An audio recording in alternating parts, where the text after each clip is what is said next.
그랬었던데 뭐 모르겠어요. 그 전에 나는 죽을지도 몰랐어. 그 사람이 말하는 게 시대가 도래하기 전에 죽을 수도 있으니까. 근데 어제 저희 집 애가 막 유튜브를 보더니 아빠 그러더라고. 아 왜? 그러니까 아빠 미스터 비스트가 우주에 갔다 이러는 거야. 그런 영상 찍었는가 봐. 그래 봐봐. 뭐 그러면 스페이스 X 타는 거 아닐까? 저거 일론 머스크가 하는 거. 우주 관광 가니까 10억이라든가 우주 관광 하는데 하여튼 뭐 그렇다잖아. 그런 시대가 도래해 나오니까. 자, 할까 합시다. 또. 자, 제곱매입세가 제곱합부세.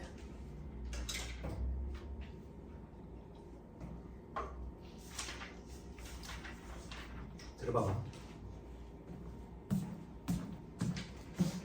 자, 일반에서 간이로 넘어가.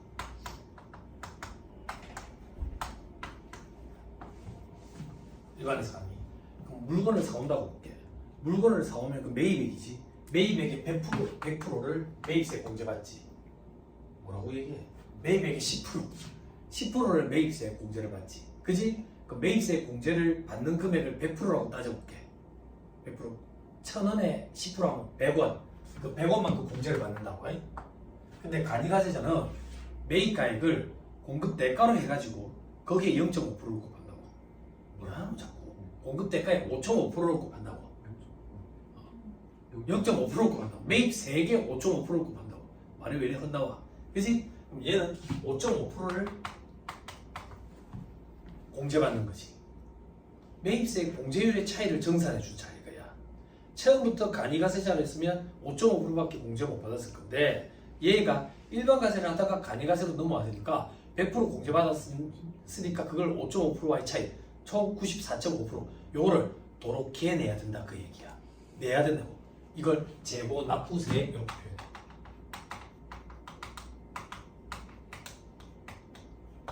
그럼 반대로 간이에서 일반으로 넘어간다. 그러면 말 그대로 추가로 더 공제를 해주겠지. 이걸 재고 매입세 그래. 결국 재고 매입세과 재고 납부세액은 일반일 때와 간이일 때의 매입세 공제율의 차이를 정산해 주는 게 재고 매입세, 재고 납부세액이라고. 그래서 책에 재고 납부세액의 납부, 재고 매입세액의 공제 이렇게 표현이 되어 있는 거야. 자, 보자고.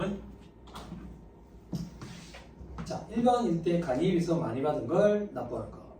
간이일 때 일반에 비해서 부족하게 받은 걸 추가로 주는 거. 다음 페이지. 계산대사. 과세 유형이 변경날 현재에 있는 다음의 자산이다. 다만 매입세 공제 대상이 아닌 것을 제외한다. 당연하지. 매입세 공제율 차이 때문인데 매입세 불공제 대상은 이런 걸 뭐 한다고 계산하겠어. 그죠?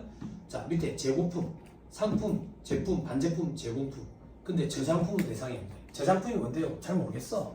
잘 모르겠는데 우리 시험에 저장품이 등장했는데 저장품은 대상이 아니래. 대상이래. 저장품이 소모품이랑 비슷한 개념이래. 그냥 암기해보려고. 시험에 나온 지 오래됐으니까. 자, 그리고 동그라미 2번에 건설 중인 자산. 동그라미 3번에 감가상각 자산. 그렇죠? 감가상각 자산 동그라미 기획에 건물 구축물은 10년. 그 밖에 감가상각 자산은 2년 이내의 것으로 한정한다 돼 있지. 당연히 암기할 필요 없어. 우리 간주공고 할 때 과표 있었지. 과표. 건물과 구축물은 율을 몇 프로 꼽혔지? 감가율을 5% 적용했지. 그지? 나머지는 25% 적용했지. 여기다가 경과된 과세기한 수를 곱하잖아. 10년이면 경과된 과세기한 수 몇 개예요? 20개. 100% 되잖아. 그러니까 그 이상 되는 거 정산 안 하는 거야. 나머지 일반 감가상각 자산은 2년이라 경과된 과세기한 수가 몇 개야? 4개잖아. 그럼 100%잖아. 그러니까 정산 그 이상은 안 하는 거야. 그러니까 이런 거 암기할 필요가 없는 거지. 됐죠? 자, 그 다음 계산 대상 자산은 신고되어 있지. 변경일 현재 계산 대상 자산을 변경되는 날의 직전 과세기한에 대한 확정 신고와 함께 세무서장한테 신고하는 거야. 이런 자산이 남아있다고. 요거에 대해서 재고매입세, 재고납부세액을 계산할 거라고 미리 신고를 한다 그 얘기야. 됐죠? 승인 및 통지. 신고를 받은 세무서장은 재고 금액을 조사 승인해서 다음 기한 내에 재고매입세, 재고납부세액이 얼마인지 통지를 해줘야 돼. 기한 내에 통지를 안 하면 우리가 신고한 금액을 그대로 인정한 걸로 본다고. 됐어요? 됐나요? 재고매입세액은 공제를 받는 거지. 신고기한이 지난 후 한 달 내에. 재고납부세액은 간이가세자로 변경된 날로부터 90일 이내. 안개할 수 있겠지? 들어봐봐. 안개 뭐래? 둘 다 한 달이면 그래도 안개하겠지. 둘 다 90일이면 안개하겠지. 하나는 한 달이고 하나는 90일이고. 안개 뭐래? 그럼 우리는 뭘 준비해 가느냐? 재고매입세액, 재고납부세액 계산 대상 그 자산을 미리 세무서장한테 신고를 하고 세무서장이 승인을 해주는구나. 별도의 연락이 없으면 우리가 신고한 걸 그대로 승인한 걸로 봐주는구나. 그 정도만. 날짜까지는 힘들어. 됐죠? 됐죠? 자, 그럼 이제 적용 방법. 승인을 받은 날에 속하는 예정 신고기간 또는 과세기간의 매출을 세액에서 공제한다. 재고매입세액. 이게 뭔데? 재고매입세액은 봐봐. 간이에서 일반으로 바뀌었잖아. 일반으로 바뀌고 나서 부가세 신고 들어갈 거 아니야. 그때 재고매입세액 공제해준다고. 그래서 저 앞에 부가세 계산 구조에 매입세액 파트로 빨리 가봐.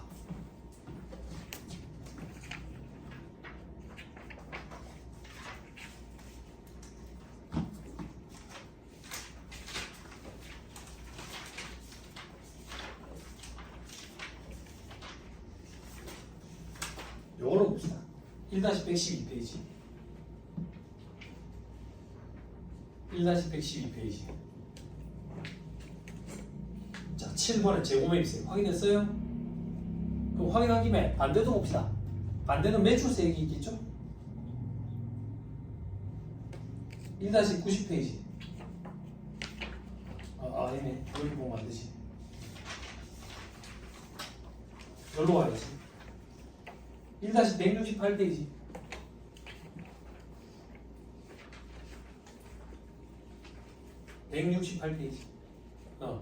이제 간이로 바뀌었지. 간이로 바뀌었으니까 두 번째 칸은 재고납부세액 납부하는 거지. 됐죠? 재고매입세액은 일반으로 바뀌었으니까 일반 과세자의 계산 구조에서 찾았고, 재고납부세액은 간이로 바뀌었으니까 간이 과세자의 계산 구조에서 찾았다고. 됐죠? 당연하지. 다시 돌아오세요.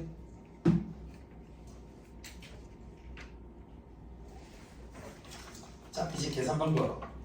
1-178페이지. 이 계산 방법은 이게 몇 페이지야? 1-180페이지로 본다. 1-180페이지 옆으로 보는 거.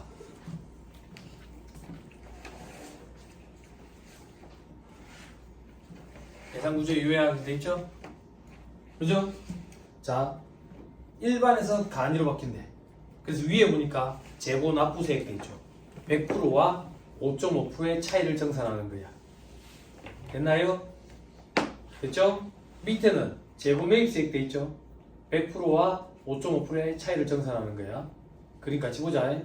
자, 위에부터 재고납부세액 옆에 재고금액 곱하기 100분의 10을 곱했죠. 왜? 매입세액을 정산하는 거니까 매입세액만 뽑아내는 거지. 밑에는 봐봐. 밑에는 110분의 10 돼 있지. 왜? 간이었었잖아. 간이일 때는 재고금액은 부가세가 포함된 금액이지. 공급 대가. 그러니까 110분의 10을 곱하는 거지. 됐죠? 됐죠? 위에는 일반이었으니까 10%. 밑에는 1.1로 나눈 거에 10%를 곱해야지. 그죠? 간이일 때는 공급 대가가 매입액이었을 거 아니야. 그죠? 그리고 100%와 5.5%의 차이. 100%가 1이거든. 그 차이를 정산한다. 근데 위에 화살표부터 보자. 재고금액이 만약에 장부구나 세금계산서로 확인이 안 되면 어떻게 하는데? 시가를 넣어요. 시가를. 불이익을 주는 거야. 됐죠? 밑에 재고매입세액은 장부나 세금계산서로 확인이 안 되면 적용을 안 한대. 놀부 계산인 거야. 공제 받을 거는 확인이 안 되면 안 해주겠다. 걔 내야 되는 거는 확인이 안 되면 시가로라도 계산을 해서 되라. 됐죠? 자, 오른쪽에 이제 감가상각자산은 사용한 기간에 따른 경과된 과세기간수만큼 감가율은 적용해 주겠지. 자, 위에 보자. 매입자산 취득가액 10% 곱하고 1 마이너스 감가율에 경과된 과세기간수. 제작이나 건설자산은 제작 관련 매입세액이 있으면 10% 곱할 필요 없지. 매입세액이니까 이게.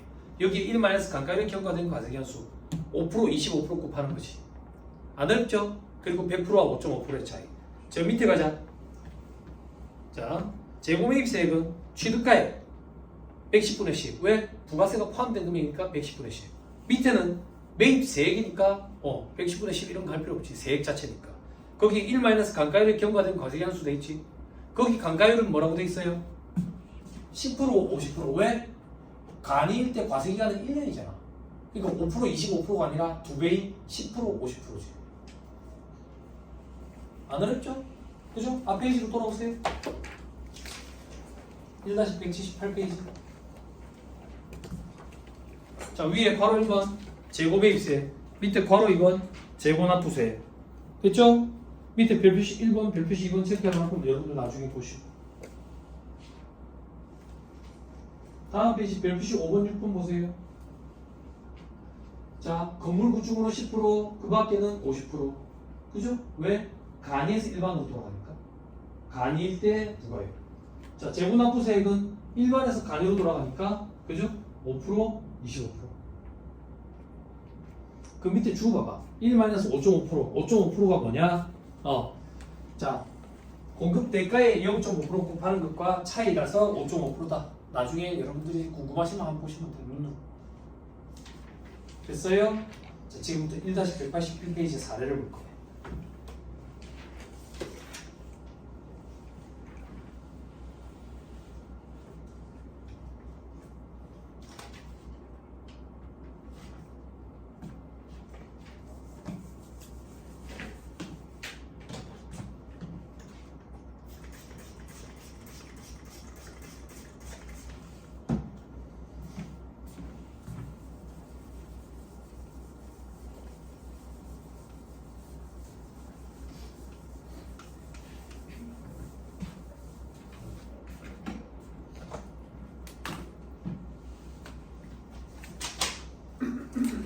자, 사례 거주자 값 제조업자 내 2024년 7월 1일에 과세 유형이 변경된대. 그지? 그럼 2023년에 1억 400에 미달했든지 혹은 1억 400 이상이 되면 2024년 7월 1일부터 일반 혹은 간이로 바뀌겠지. 그지? 그거 얘기하는 거야. 재고납부세액, 재고매입세액을 계산해봐라. 업종별 부가가치율은 2023년 이전에는 30%, 2024년 20%라고 가정한다. 경우 1, 일반에서 간이로 바뀐대. 일반에서 간이 됐어요? 되나요? 자, 저는 우리 같이 동시에 보자고요. 일반에서 간이로 바뀐다. 그러면 재고납부세액을 납부해야지. 그지? 요번에는 간이에서 일반으로 바뀐다.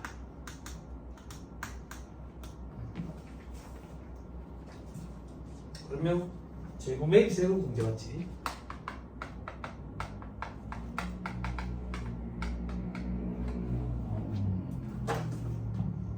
그죠?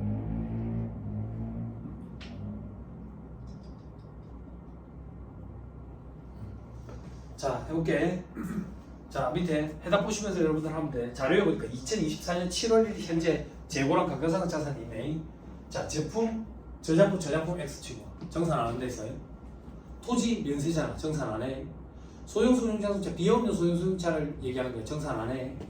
건물, 기기장치가 있네. 그럼 세 개만 하면 되네. 제품, 건물, 기기장치.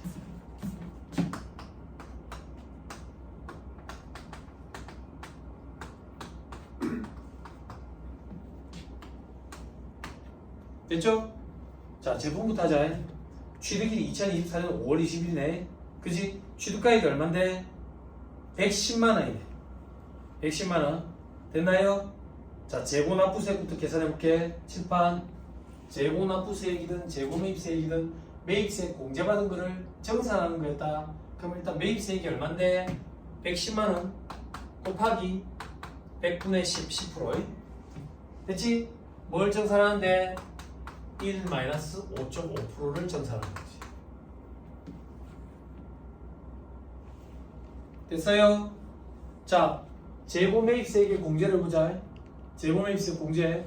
재고매입세 공제도 결국에는 100%와 5.5%의 매입세 공제율의 차이를 정산하는 거지. 그지? 그럼 얼만데? 110만원. 간이일 때 110만원이 취득가액이라는 얘기는 공급 대가가 110만원이었을 거라고. 그러면 110분의 10을 해야 되겠지. 그래야지 부가세지. 그지? 요거에 1-5.5%. 됐어요? 차이가 있죠? 그죠? 내려봐봐. 근데 우리 시험에는 이때 어떻게 나왔냐면 이 110만 원은 공급 가액이다 이렇게 항상 가정이 주어졌었어. 근데 여기서는 강희대 회계사님이 여러분들이 조금 더 어려운 케이스를 보라고 아무 말이 없지. 아무 말이 없지. 만약에 이게 공급 가액이다라고 주어지면 100분의 10이야. 그치? 매입세 공제 차이를 니까 공제받은 거의 차이니까. 근데 이 금액은 지금 아무 말이 없다는 얘기는 간이일 때 사온 금액이니까 간이일 때 취득가액은 공급 대가일 거라고. 소연아 이거 돼? 안 돼? 표정이 안 좋네. 안 돼? 돼? 1,100원을 주고 샀다.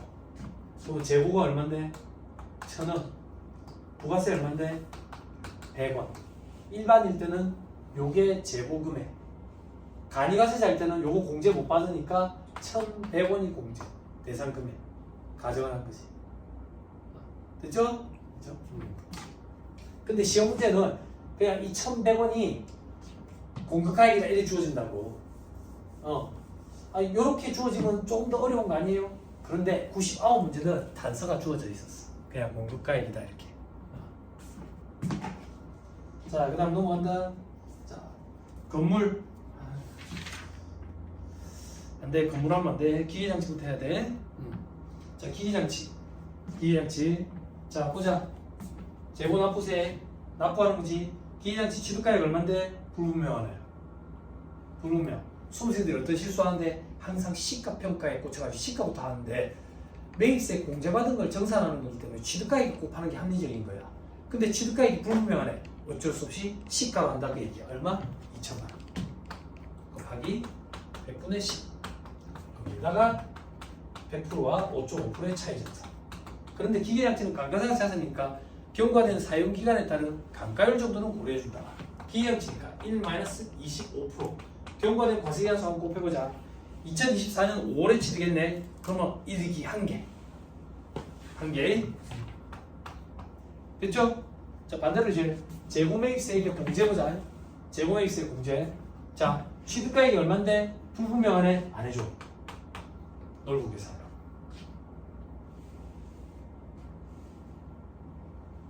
됐어요? 자, 이제 건물 할 건데 잘 봐야 돼. 잘 따라와야 돼. 책 보지 말고. 자, 건물 보자. 건물 취득가액 얼마라고 돼 있는데? 취득가액 얼마라고 돼 있어? 6,600이라고 돼 있지? 6,600 곱하기 100분의 10. 그지? 그리고 100%와 5.5%의 차이 정산. 근데 경과된 과세기간에 따른 감가율 정도는 고려해주지. 그지? 어떻게? 1 마이너스 건물은 5%. 경과된 과세한수 계산해볼게. 2021년 1월인데 2021년 1기 2기, 2022년 1기 2기, 2023년 1기 2기, 2024년 1기. 7개네. 7개. 잘못했나? 7개 맞네. 됐어요? 여기까지 됐어요? 됐어? 칠판 잡아. 자, 재고매입세 계산해볼게. 공제받는 거. 그지?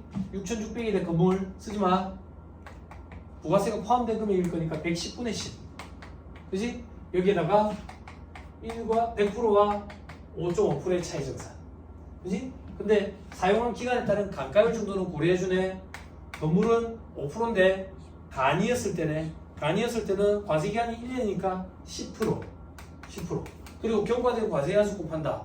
2021년 1개, 2022년 1개, 2023년 1개, 2024년이 뭐냐 본 거야.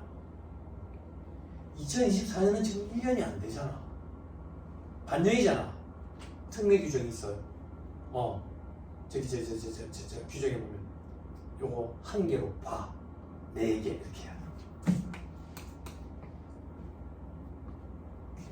여기까지 됐어요? 됐나요? 됐어? 예교에 보면 이걸 1개로 본다라는 규정이 있다고. 됐어요?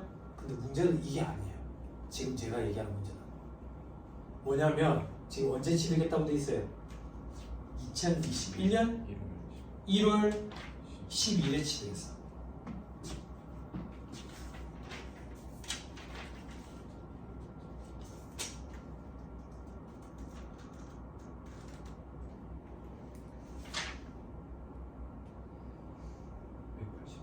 180. 네, 뭐라고요? 오른쪽에 몇 페이지에 있다고요? 180쪽. 오케이, 찾았다. 자, 180페이지 세로로 된 거 잠깐만 한번 봐보세요. 그림에 보면 오른쪽에 if 돼 있죠. 만약에 2021년 7월 1일 전 공급분 돼 있죠.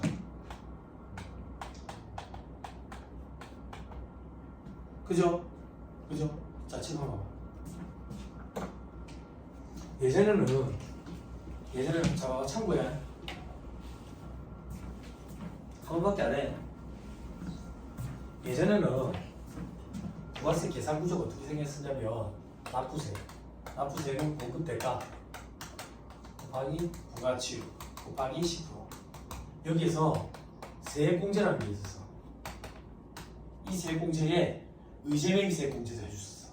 그리고 매입세 공제라는 걸 해준다고. 매입세 공제는 어떻게 해줬는데 매입액 있지. 매입액, 그지? 그거에 부가율 곱하고 10% 곱했어. 10% 부가율을 똑같이 곱해줬다고. 부가율 됐어요? 됐나요? 그런데 이 부가율이 이제 없어지고 매입액에 0.5% 곱하는 걸로 바뀐 거야. 그러면 매입세액으로 따지면 5.5% 곱하는 걸로 바뀌었다고. 즉 요게 5.5%로 바뀐 거야. 5.5%. 그래서 법은 소급 적용을 하지 않아. 소급 적용. 그게 무슨 말인데, 재고 매입세액은 간이 일대랑 일반 일대의 매입세 공제받은 거에 차이를 정산하는 건데, 지금은 매입세 공제를 5.5% 받았는데 2021년 7월 1일 이전에는 부가율만큼 매입세 공제를 받아놨다고. 그거랑 차이를 정산해야 돼. 그래서 2021년 7월 1일 이전에는 문제에 주어지는 업종별 부가치유가의 차이를 정산을 해야 돼. 그래서 100%와 55%의 차이가 아니라 100%와 업종별 부가율만큼의 차이를 정산해야 된다고. 이렇게 나오는 문제가 어려워. 왜냐면 2021년도 아니고 2021년 7월 1일자니까. 근데 아까 문제에 보면 단서에 보면 업종별 부가가치율이 2023년 이전에는 30%라고 주어져 있었다. 그래서 여기가 30%가 돼야 되는 거야. 요거 좀 주의해요. 됐죠? 됐어요? 어차피 처음 하는 거예요. 됐어요? 그럼 해답 봐봐. 1-182페이지. 그게 별표시 2번이야. 됐나요? 확인했어요? 확인한 김에 별표시 1번으로 가봐. 이 예규에 있는 거야. 제일 마지막에 2024년은 1년이 안 되고 반년이지. 그지? 그렇지만 한 개 과세기간으로 봐가지고 여기는 경과된 과세한수가 3이 아니라 4가 된다고. 됐어요? 됐죠? 됐죠? 이게 신고강의 제가 얘기하거든. 근데 이게 시험에 나올란가 싶기도 하고 좀 그래. 개관시세 꼭 체계돼 있어요. 2차 세무액이 체계된 거. 됐나요? 다 했습니다. 잘 못했습니다. 자, 절차 규정 한번 보러 가봅시다.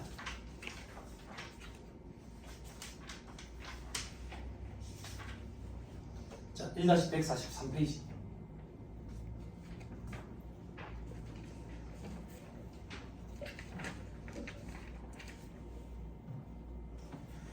시험 문제에 그렇게 나올 때가 있거든. 자료를 딱 줘놔놓고 이 사람이 일반일 때와 간이일 때의 납부세액의 차이를 계산하시오 이렇게 나올 때가 있어. 그치? 그럼 어떻게 해야 돼? 풀면 안 되지. 다른 거 풀어야지. 두 문제잖아. 안 그래? 그치? 자, 신고 납부기한 빨리 눈으로 보세요. 한 거 같은데 안 했어요. 별표시 2번을 얘기한 거 같은데. 자, 별표시 2번 한번 보세요. 확정 신고 시에만 적용되고 예정 신고 시에 적용되지 않는 규정도 있죠. 가산세 규정, 그리고 대손세액 공제 앞에서 했죠. 전자신고세액 공제, 그리고 과세 전환 앞에서 했었죠. 그죠? 그리고 납부세액 환급세액 재계산, 경영사업자 정산 3번, 그리고 의제매입세액 한도 계산하는 거, 이런 것들은 확정 신고 때만 한다. 저 밑에 사업자별 신고 의무에 법인은 예정 신고도 하고 확정 신고도 한다. 그죠? 개인은 예정 신고 안 하고 예정 고지라는 거네. 어떻게? 직전 과세기간에 납부세액의 반을 딱 끊어가지고 고지를 한다. 그래서 고지하고 납부를 해. 확정시효 의무는 있고. 됐죠? 됐죠? 그런데 개인과 같은 법인들이 있거든. 말이 법인이지 수익 금액이 적어가지고 아주 영세한 개인과 같은 법인들이 있어. 이런 사람들은 개인처럼 봐가지고 똑같이 예정 고지하고 납부해. 그런 사람들을 영세 법인 사업자라고 얘기하고, 어느 정도로 영세해야 하는데 밑에 별표시 1번. 자, 직접 과세형 공부가 하기에 1억 5천만 원이 안 되는 법인 사업자들은 개인이랑 똑같이 예정 고지하고 징수한다. 그때 밑에 별표시 2번. 1,000원 미만 단수가 있을 때는 단수 금액은 버린다. 즉 예정 고지 금액은 1,000원 단위까지 고지를 한다. 위로 올라가면 특례해가지고 예정 신고하는 경우가 있네. 다음 페이지 별표시 3번. 예정 고지 사업자라도 예정 신고를 할 수 있는 자, 실적 부진자, 그죠? 직전 과세기간에 고급가액 혹은 납부세액의 3분의 1에도 미달하는 자. 이런 사람들은 뭐 한다고 미리 내놔놓고 나중에 환급 받을 거냐 이거야. 복잡게. 예정 신고 그냥 하면 된다 그 얘기야. 됐죠? 이게 시험에 2분의 1로 등장했어. 3분의 1에도 미달하는 자. 그리고 조기 환급 신청을 해가지고 조기 환급 받고자 하는 자. 됐죠? 위로 올라가서 동그라미 3번. 다만 예정 고지가 징수할 때는 50만 원 이하인 경우, 미만인 경우는 징수 안 한다. 그리고 간이에서 일반으로 바뀌었을 때도 안 한다. 이렇게 생각하면 돼. 간일 때는 과세기간이 1년, 반절 끊으면 6개월, 일반일 때는 반년, 반절 끊으면 3개월. 아무가 안 맞아서 안 한다. 이렇게 생각하면 편해. 그렇죠? 그리고 동그라미 D것은 작년인가 재작년에 들어온 거야. 국세징수법상 재난 등으로 인해가지고 납부기한 연장 사유로 징수해야 할 금액을 사업자가 납부할 수 없다고 인정되는 경우 재난 등. 근데 이게 얘기를 읽어보면 도난도 여기 들어가 있어. 재난인데 도난도 들어가나 이런 생각이 들긴 하는데 아무튼 그렇다. 됐죠? 나머지 볼 필요 없고요. 다음 페이지. 재화의 수입에 대한 신고 납부 및 납부의 이유에 재화를 수입하는 자가 재화 수입에 대해서 관세법에 따라 관세를 세관장에게 신고 납부하는 경우에는 재화 수입에 대한 부가세를 함께 신고 납부해야 되는데 납부 유예할 수 있다. 어떻게? 자금 부담 완화를 위해서 납부 유예를 할 수 있다. 자, 이거 무슨 말이냐?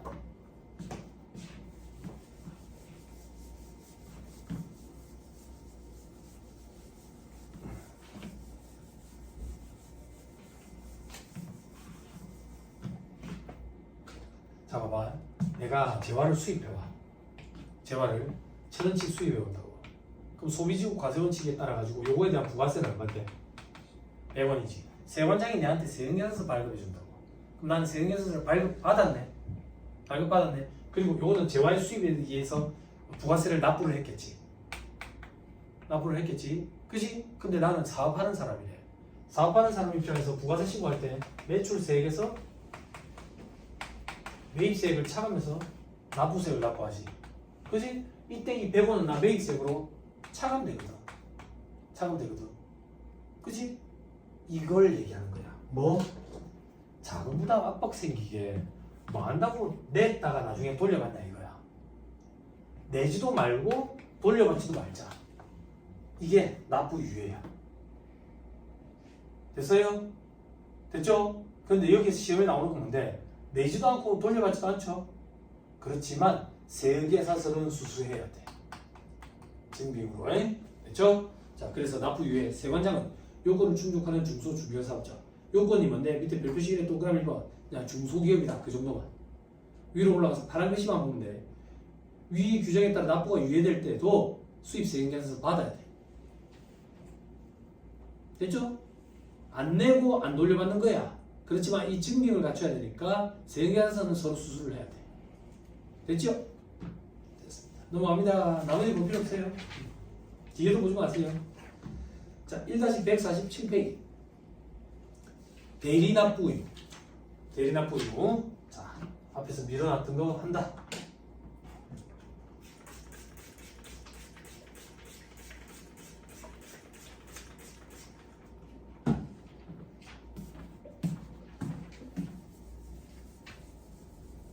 자, 이런 건 다 말문제 보기 대비하는 거예요.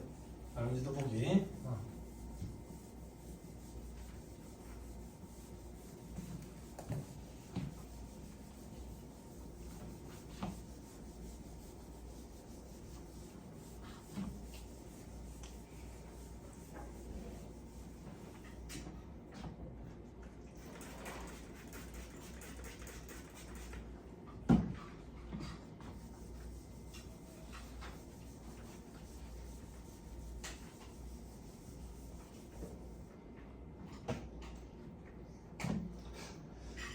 자, 괄호 1번 국외 사업자로부터 용역이나 권리를 공급받은 자가 대리납부를 한대.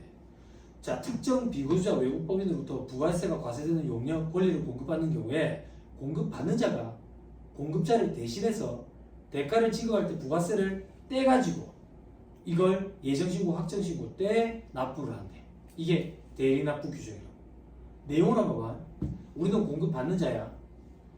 용역을 공급하는 자가 국내 사업장이 없는 비거주자 외국법인 혹은 국내 사업장이 있더라도 국내 사업장과 무관하게 용역을 제공했대. 용역은 눈에 보이지도 않아. 그럼 내가 대가를 지급하면 이 사람들은 부가세 신고를 해야 되는데 이 사람들이 부가세 신고를 누락한다고 얘기야. 그래서 이걸 어떻게 하면 막을 건데 내가 얘들한테 대가를 줄 때 매번에 부가세 포함해서 110원을 줘야 되는데 100원만 지급한다고 얘기야. 그리고 10원은 내가 떼놨다가 이걸 내가 대신 납부하는 거야. 그래서 대리납부야. 그럼 이 10원은 내가 대신 납부했지. 근데 내가 과세사업자래. 그럼 이 10원은 내 입장에서 매입세 얘기거든. 그럼 대신 납부하고 매입세 공제받으면 내고 공제하고 구분의 신익이 없지. 그래서 내가 과세사업자일 때는 대리납부 의무가 면제가 돼. 면제. 그럼 내가 과세사업자가 아니면 어떤 경우가 있는데 면세사업자거나 내가 비사업자면 대리납부 의무가 있는 거야. 그런데 법조문이 정비를 일으켜서 내가 과세사업자이더라도 이게 내 입장에서 매입세 공제받을 게 아니면 낼 것만 있지 돌려받을 건 없잖아. 그래서 그때는 대리납부 의무가 있어. 즉 이 얘기야. 내가 과세사업자이면 대리납부 의무가 없는데 매입세 공제 대상이 아니면 대리납부 의무가 있어. 그리고 과세사업자가 아닌 경우 과세사업자가 아니라는 얘기는 면세사업자 혹은 비사업자인 경우에 대리납부 의무가 있다.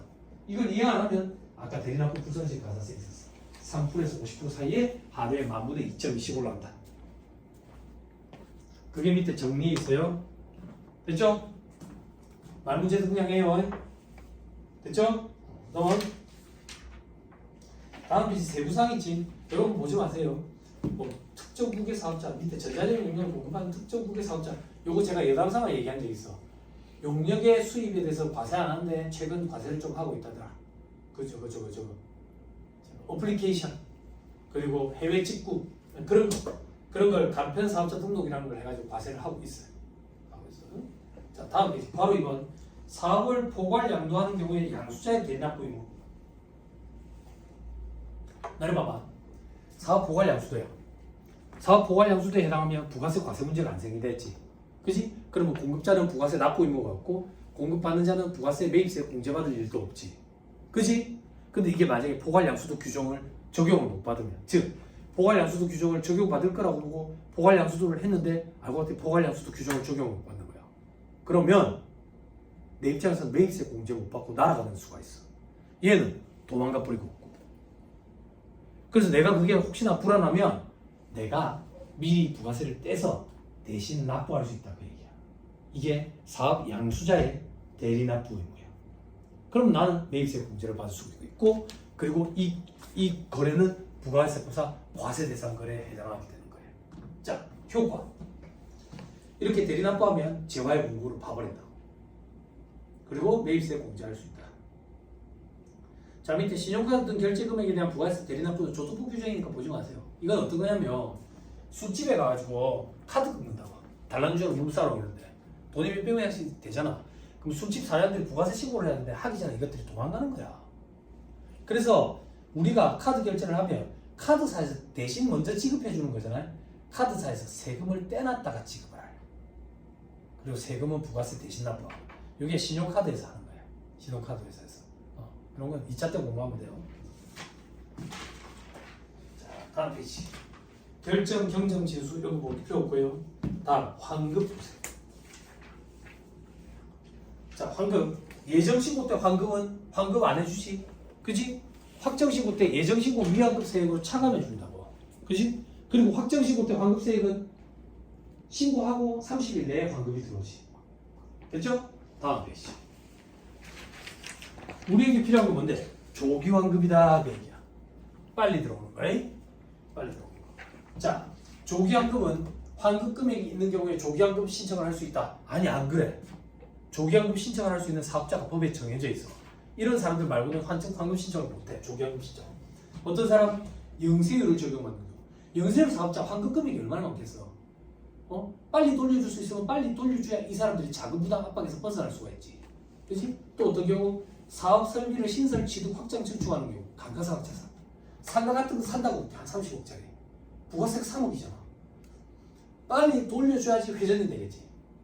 감가상각 자산을 신설 취득 확장 증축하는 경우 돈이 많이 드는 거야. 또 그럼 3번 법에서 정한 재무구조 개선 계획을 이행 중이래. 이건 뭔데? 곧 망할 것 같은 거야. 곧 망할 것 같은데 살아남으려고 되게 애를 써. 근데 환급금이 있대. 빨리 돌려줘야 도움을 줄 수 있겠지. 그죠? 그러면 도대체 얼마나 빨리 돌려주는데? 동그라미 1번 예정신고기간 또는 과세기간의 조기환급. 7번 1기 2기 1기 예정. 이때 환급금이 있다. 요걸 신청하면 언제까지 하겠어? 다음 달 25일까지 신청하겠지. 그럼 요때부터 15일 내에 환급이 들어온다. 원래는 요때 신청을 하잖아. 그지? 그럼 7월 25일 요때부터 30일 내에 들어오지. 확 땡겨지지. 그지? 요만큼 땡겨졌잖아. 그지? 됐죠? 예정신고기간 확정신고기간이 지난 후 15일 내에 환급된다. 동그라미 2번 매월 또는 매 2개월 단위 조기환급. 7판 매월 1월 한 달치 가지고 다음 달 25일까지 신고하는 거야. 그러면 15일 내에 들어와. 매 2월 두 달치를 가지고 다음 달 25일까지 신고하면 15일 내에 들어온다. 얼마나 땡겨요? 엄청 땡기지. 제발 사전지문 원청 보세요. 학생들 이걸 강의하고 나면 쉬는 시간에 학생들이 따져 물어본다고. 선생님 매월 매 2월 있는데 왜 매 3월은 없습니까? 매 3월 규정 방금 동그라미 1에 있었잖아. 그치? 내랑은 안 맞는 거야 이런 애들은. 앞으로 오면 안 돼. 내랑 마주치면 안 된다고. 해마다 있어. 해마다 매월 매 2월은 있는데 매 3월은 없으니까 매 3월이 동그라미 1번에 있잖아. 그치? 됐죠? 넘어가면 그러면 15일에 들어온다. 그리고 동그라미 3번 조기환급을 받으려는 사업자가 예정신고, 확정신고를 제출하는 경우에는 조기환급을 신고한 것으로 본다. 자, 이건 무슨 말인데? 손가락 잠깐만 끼고 이것도 학생들이 물어볼 수도 있지.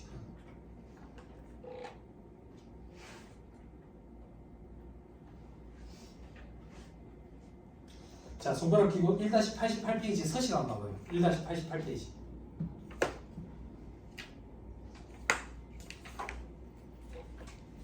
찾았어요? 1-88 제일 위에 제목 봐봐. 일반 과세자 부가가치세 돼 있지. 예정신고 때는 예정 앞에 대괄호에 급세가 탁 체크가 되고 확정신고 때는 확정에 체크가 되고 영세율 등 조기환급 있지. 조기환급 신청을 할 때는 여기에 급세를 친다고. 그런데 이런 일이 있어. 어떤 일이 있는데 내가 요번에 조기환급 신청을 안 했어. 근데 조기환급 대상 매입이 있어. 어떤 거? 감가상각 자산 신설 취득 확장 증축인 거야. 근데 내가 깜빡하고 영세율 등 조기환급 여기 체크 안 하고 그냥 예정신고에 체크를 했어.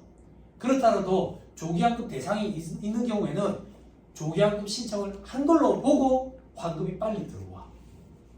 현업에서 일을 해보면 여직원들 중에 공부를 해본 적이 없는 여직원들은 뭐야 조기환급 신청 안 했는데 벌써 들어왔대 이런데 공부를 해본 적이 없어. 사업주가 들어왔던데 이런데 그럴 리가 없는데요. 그러면 지가 아는 게 없다는 거 부끄러운 거 뽀록 나는 거 그냥 공부를 해야 된다. 조기환급 신청을 별도로 안 해도 한 걸로 보고 빨리 들어와 버리 통장에. 오케이. 됐죠? 다시 돌아오세요. 그 다음 두 번째 줄 끝에 다만 사업 설비를 신설 취득 확장 증축함에 따라 조기환급을 받으려는 경우에는 건물 등 감가상각 취득 명세서 그냥 서식이야. 이런 서식이 있어. 그리고 재무구조 개선 계획을 이행 중인 경우에는 그 계획서를 신고서에 첨부해야 된다. 건물 등 감가상각 자산 취득 명세서라는 게 있어. 이게 어떤 거냐면 현업에서 일을 해보면 아는데 매입세 공제받을 때 부가세 신고서에 일반 매입과 고정자산 매입을 구분해서 쓰도록 돼 있어. 고정자산 매입에다가 숫자를 넣으면 건물 등 감가상각 자산 취득 명세서라는 명세서를 작성 안 하면 프로그램이 알아서 로직을 걸어가지고 마감을 안 시켜줘. 빠뜨렸습니다 이렇게 얘기한다고. 그래서 이걸 빠뜨리는 경우는 없어. 그럼 어떤 경우에 빠뜨리는 경우가 있는데요? 고정자산 매입에 안 쓰고 일반 자산 매입에다가 쓰고 건물 등 감가상각 자산 취득 명세서도 작성 안 하는 그런 경우도 있어. 그런 경우에는 어떻게 되는데요? 그 문제가 크게 벌어지거나 그러진 않아. 나중에 법인세나 소득세 신고할 때 그걸 기억해놨다가 고정자산 대장에 등록해서 감가상각을 해가면 돼. 큰 문제가 생기는 건 아니야. 다만 조기환급은 못 받겠지. 다시 돌아옵니다. 밑에 추가 정리. 조기환급 신고를 할 때 이미 신고한 내용은 예정신고, 확정신고 대상에서 제외한다. 당연하지. 칠판. 요거 조기환급 신청했어. 그럼 다음 달 25일까지 부가세 신고했을 거 아니야. 그 다음 예정신고할 때는 요거 2달치만 가지고 하는 거지. 이미 이거 신고 들어갔으니까. 이게 그 얘기. 그 얘기. 그 다음 동그라미 2번. 이게 시험에 나와요. 조기환급세액은 영세율이 적용되는 공급분에 대한 매입세, 시설 투자에 관련된 매입세, 국내 공급분에 대한 매입세액을 이게 중요해. 줄쳐 구분하지 아니하고 사업장별로 매출세액에서 매입세액을 공제해서 계산한다. 몇 번 나왔어요? 오답 보기로. 칠판. 우리 부가세는 매출세액에서 매입세액 차감해서 납부세 납부하잖아. 우리 회사가 컴퓨터 제조 판매하는 회사야. 매출세액이 1,000원이래. 매입세액은 800원이고. 근데 우리가 이번에 공장을 신설해서 매입세액이 1,500원이 있어. 그럼 요거는 납부 200원이고 요거는 환급 1,500원이고 요렇게 하는 게 아니라 사업장별로 1,300원으로 환급 신청을 해야 해가지고 환급을 해준다 이 얘기야. 그래서 구분하지 아니하고라는 말이 포인트야. 사업장별로. 시험에 몇 번 나왔어요? 그리고 밑에 경정시 환급 이런 거 못 갖고 들어가요, 여러분. 왜 못 갖고 들어가요? 지체 없이 우리 참 힘들게 한다고. 지체 없이라는 표현이. 그죠? 그죠? 됐습니다. 또 아는 거 있어요? 또 아는 거 있습니까? 없어요? 됐습니다. 자, 요 정도 하죠. 요 정도 하고 객관식반에 대해서 언급 드렸죠. 객관식반. 그죠? 저도 공부할 때 금전적으로 조금 어렵게 공부했거든요. 물론 주변에서 도와주셨는데 그래도 막 항상 부족한 건 사실이죠. 객관식반 저도 혼자 공부할 때 학원 이런 게 없으니까 동영상 아니고 공부를 했는데 객관식반은 뭐 필요해요. 객관식 책에 답은 다 돼 있잖아. 그거 풀고 답안 보면 되잖아. 이래 생각하고 안 보고 있다가 시험 임박해가지고 강의 결제가 동영상 강의 하루에 2배속으로 8시간씩 봤다고. 헛구역질이 나더라고. 헛구역질이. 이런 거 왜 봐야 되는데 다 풀어주지 않아. 다 풀어주지 않아. 그 뭐 풀어주는 것만 봐도 된다는 얘기겠지. 그치? 선정된 문제를 풀어준다고. 선정된. 그리고 회계 같은 경우는 빨리 답안으로 접근할 수 있는 방법을 강사들이 그때 얘기를 좀 한다고. 세법은 말 문제가 구성이 많기 때문에 계산 문제 빨리 접근하는 방법 그런 것까지 필요해. 제가 이때까지 계산 문제 접근할 때 스토리를 꾸면서 자꾸 이방어 하는 식으로 하면서 풀어왔잖아. 여러분들도 그렇게 해가면 돼. 제가 하고 싶은 얘기는 돈의 문제가 아니라 이걸 들어야 돼. 돈 아끼려고 안 들었다가 피 갔다 했잖아. 떨어졌을 수도 있고 이 앞에 앉아 있었겠지. 머리 다 둘러 빠지고. 안 그래? 들어야 돼. 여러분들이 여기에 100명이 앉아있든 1명이 앉아있든 제가 받는 돈은 똑같아. 그러면 믿어도 되겠지. 그치? 왜 들으라는지. 그치? 그리고 꾸역꾸역 버티고 아까 140 며칠? 140 며칠? 그치? 충분해. 이렇게 직접 비교하면 안 되지만 2차 수험생들 있지. 시험 임박한 2차 수험생들한테 야 140 며칠 남았으면 야 몇 회독이나 되겠냐 그럼 걔들이 뭐라 하잖아. 30회독도 하겠는데요 이런다고. 3, 4일에 1회독씩 돌리니까. 물론 지금은 힘든 거 알아. 그렇지만 회독을 돌릴 때마다 자꾸 시간을 단축시켜가는 거야. 그리고 이제 계획이라는 것도 좀 짜야 된다고. 계획이라는 걸 짜려면 각 파트별로 내가 복습을 하는데 몇 시간씩 걸리는지 데이터가 쌓여 있어야 돼. 그거 하라고 다 시켜놨다고. 그치? 그러면 재무회계 상권, 중국회계 상권 합산 다 하면 상권 1회독 하는데 몇 시간이 걸리네. 거기다가 학습 복습 몇 프로 적용될 거고. 그럼 다음 1회독 할 때는 시간이 단축되고. 그래가지고 시험이 몇 월 며칠이라고? 4월 26일 토요일일 거 아니야. 4월 26일 토요일. 그치? 그러면 4월 25일에 하루 종일 전과목 1회독 하는 거지. 이래도. 그리고 4월 24일 쿠션 하루 두고 4월 23일까지 4일 만에 1회독 하는 거지. 그리고 쿠션 하루 두고 10일 만에 1회독 하는 거지. 쿠션 하나 두고 보름 만에 1회독 하는 거지. 쿠션 하나 두고 20일 만에 1회독 하는 거지. 쿠션 하나 두고 이런 식으로 역산을 할 수 있다고. 그러면 회독 10회독 충분히 돌린다고. 합격하는데 아무 지장도 없고 지금부터 그렇게 해도. 됐어요? 다만 높아심에 왜 잔소리 하냐면 이제 빠이빠이야 나랑. 한동안 안 본다고. 언제 보는데? 객관식 세법 책이 나와야 봐. 2월 말이나 돼야 본다고. 2월 말까지 마음이 조급해가지고 허둥지둥대면서 이상한 뻘짓 하면 안 된다고. 응? 이상한 뻘짓이 뭔데요? 얇은 책을 잡으면 안 돼. 절대. 절대. 얇은 책에는 없는 게 무조건 있어. 그런데 두꺼운 책에는 없는 게 절대 없어. 그 두꺼운 책이 여러분들 입장에서는 기본서야. 마음이 불안하면 다 똑같아. 얇은 책을 자꾸 찾게 돼. 오늘 그렇게 비유서 나눠놓고 또 학급 이런 거 산다니까. 기본서를 절대 놓으면 안 돼. 아니 세무사님 얇은 책을 봐야 회독을 많이 돌리죠. 기본서 단권화 작업이 돼 있기 때문에 빨리 돌릴 수 있어. 그리고 지금 시점에서 기본서를 한번 싹 보면 안 보였던 게 확 보인다고. 확 보인다고. 세법은요. 세법 써머리를 했잖아요. 기본서 봐야지. 써머리로는 내가 공부했지. 그치? 기본서 봐야지. 뭐가 확 들어온다. 확 들어와요. 됐죠? 됐죠? 그래 시행착오 절대 겪으면 안 돼. 요행을 바라는 거야 그게. 얇은 책을 보고 시험장에 가면 합격할 수 있도록 그건 요행을 바라는 거라고.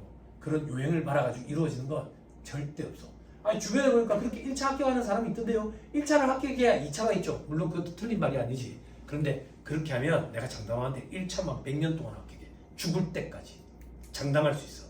장담을. 왜? 내가 그 사람 끌어낼 거야. 실력도 없는 주제에 어디 2차를 합격하려고. 응? 그런 일은 존재하지 않아. 존재하지 않아. 됐죠? 이거 원리가 이해가 안 되는데 문제 풀고 있는데 뒤에 답 보고 그냥 하면 되는데 답 보니까 이렇게 돼 있네. 그냥 암기해버리니까 기본서에서 꼭 찾아봐. 찾는 게 공부라고 그랬어. 찾는 게 번거롭더라도 나중에 현업에서 일할 때도 찾는 게 공부야. 일이고. 됐죠? 이 정도 합시다. 강연하느라 고생 많았습니다. 수고하셨습니다. 수고하셨습니다. 네, 수고하셨습니다.